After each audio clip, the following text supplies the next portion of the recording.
소비자도 공감, 전문가도 공감, 모두가 공감할 수 있는 방송 잡소리 엑스파일 지금 시작합니다. 안녕하세요. 반갑습니다. 네, 이번에 주제 굉장히 조금 디자이너 선생님들에게 약간 흠이 될 수 있는 그런 주제였던 것 같아요. 이번 주 주제는요. 스타일을 알만 하면은 안 계시는 저희 디자이너 선생님들의 이직률에 관하여 질문을 하려고 합니다. 제가 보기에는요, 미용사들이 다른 직업에 비해서 이직률이 굉장히 높은 것 같은데 원장님은 어떻게 생각하세요? 그렇죠. 저도 이직을 했죠. 이직을 하셨습니까? 그렇죠. 네. 이직을 한다는 것은 본인의 어느 정도 스킬, 네. 노하우가 축적이 되면 더 다른 곳에 비전을 찾아서 떠나는 습성이라고 생각하거든요. 그러니까 미용사 네네. 입장에서는 당연한 건데 네. 고객의 입장에서 봤을 때는 아까 말씀하신 것처럼 내 머리를 알만하면 어느 정도 알만하니까 갔더니 없다라는 네. 거죠. 근데 이거는 풀리지 않는 숙제죠, 사실 어떻게 보면. 근데 이제 젊은 미용사들이 이직을 확률이 되게 많죠. 네. 왜냐면 이제 나이 드신 분들, 예를 들면 30대 이제 그 후반부터는 어느 정도 자리가 잡혔다고 저는 생각이 들거든요. 네네. 그러면 또 새로운 곳에 가서 우리가 흔히 말하는 신규 손님에 대한 영역을 구축을 해야 되잖아요. 네. 그럴 만큼의 그런 에너지가 있을까라는 생각이 들어요. 나이 드신 선생님들은 그럴 수 네. 있죠. 만약에 저한테 원장 타이틀 떼고 네. 다른 데 가서 네. 손님 한번 받아라 하면 안 가죠. 왜 지금까지 쌓아놓은 게 있는데 그걸 다 놓고 새로운 곳에 가서 새로운 손님들하고 그걸 하기가 처음부터 힘들어요. 다시를 해야 되니까. 그렇죠. 그리고 미용의 특성상 월급제인 곳도 있지만 네. 능력제잖아요. 네, 그렇죠. 네, 그러다 보니 내가 능력이 올라가면 올라갈수록 내 페이도 올라가는 거잖아요. 이직에 관한 가장 중점적인 부분이 뭔가 제가 한번 생각을 해봤어요. 곰곰이. 네네. 고객을 고정화시키지 못했다. 저는 그런 생각이 들었어요. 이제 그 선생님의 고정 고객이 많이 없기 때문에 그 선생님이 이직을 하시는 거라. 그렇죠. 좀 더 뭐 디테일하게 설명을 하면 네. 나이트클럽에 저는 늘 비유를 하거든요. 네. 그러면 나이트클럽을 가면 나이트클럽 웨이터들도 영업을 해요. 아시는지 모르겠지만 웨이터들도 영업을 하나요? 명함을 주면서 네. 다음에 오시면 입구에서 누구를 찾아주세요. 재민이니까 입구에서 재민이를 찾아주세요 이렇게 하거든요. 그게 그러면 영업이구나. 그걸 우리가 흔히 말하는 고급 용어로 지명, 네. 지명이라고 말하죠. 지명을 하면 기본 39,000원짜리 먹으면 이 사람이 3,900원을 먹는 거죠. 그렇게 10%를 먹는 거죠. 네네네. 이게 지명이에요. 그리고 순번. 네. 네. 제가 나이트에 놀러를 갔는데 네. 아는 디자이너가 아는 웨이터가 없어요. 네. 그러면 물어보잖아요. 네. 찾으시는 웨이터 있냐? 네. 없다고 하면 이제 번호가 있을 거 아니에요. 네, 그쵸. 순번의 번호가. 그러면은 그 사람이 와서 먹는 거죠.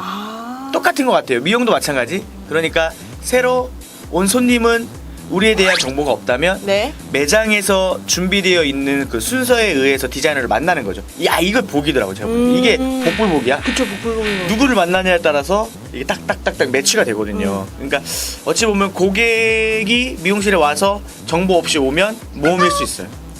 사실 미용실 측에서는 뭐 다 잘한다라고 말하지만 아닐 수도 있거든요. 그쵸. 저도 다 네. 잘하진 못해요. 네. 잘하는 건 있죠. 뭐 그렇게 나뉜다고 생각하거든요. 네네. 그럼 이 상황에서 이렇게 새로 온 디자이너와 손님의 배치를 해줬는데 이게 보편적으로 뭐 3개월 정도 계속 네. 되겠죠. 네. 고정 고객을 만들 수 있는 자리 매김을 할 수 있게 도와주는 네. 거잖아요. 보통 3개월인가요? 모르죠.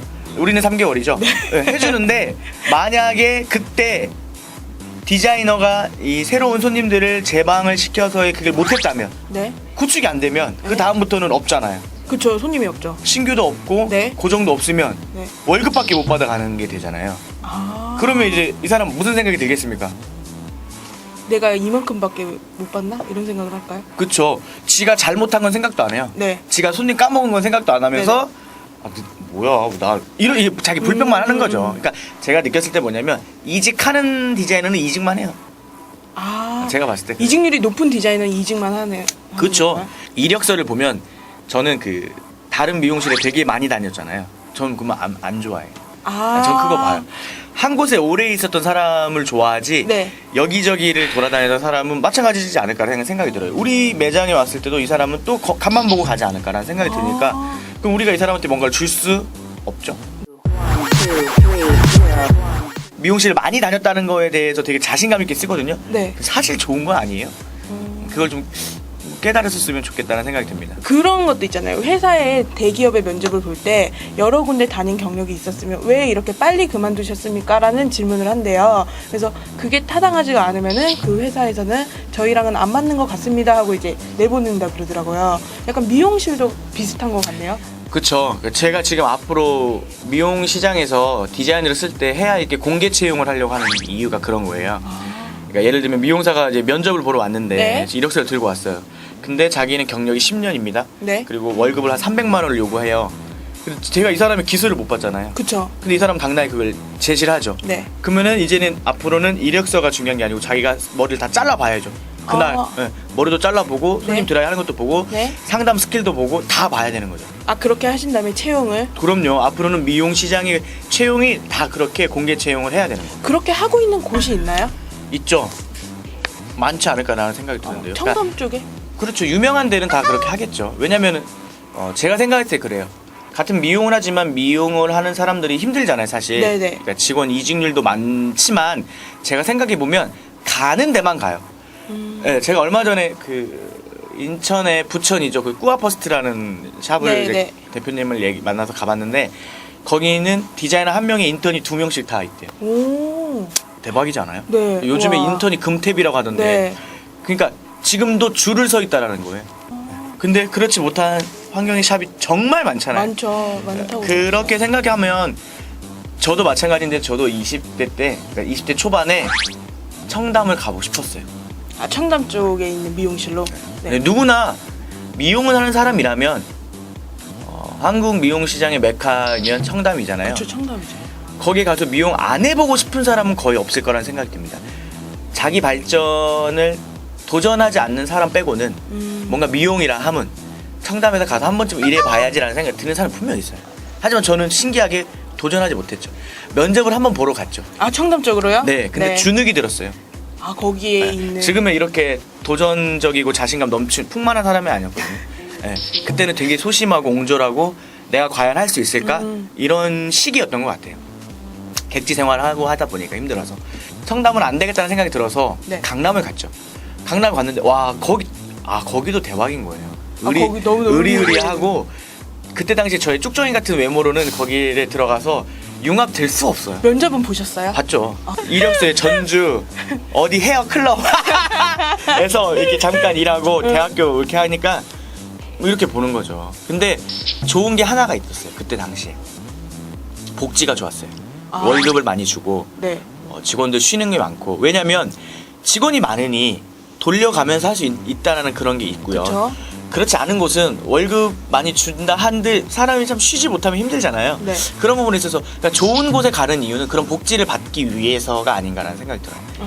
조금 더 쉬고 그렇죠. 교육도 잘 받고 이런 복지 때문에 이제 가는 거네요. 그렇죠. 그때 당시는 인턴이었고 참 그때 당시는 사람 마인드가 그거밖에 못 본다는 거죠. 아, 딱 한치 안 맞. 인턴이 언제까지 갈 거라는 생각밖에 못 한다는 거예요. 디자이너도 마찬가지인 것 같아요. 분명 디자이너만 되진 않다는 거죠. 원장이 되겠죠. 자기 샵을 차릴 거 아닙니까? 네. 그럼 자기 같은 디자이너들이 많이 있다고 생각해 보세요. 여기저기 정부처 줄만 하고 손님 줄만 하면 딴 데 가고 운영을 못 하잖아요. 그렇죠, 그렇죠. 너무 힘들잖아요. 그러니까 제가 봤을 때 미용의 특수성은 올라갈 수 있는 길이 많다라는 거죠.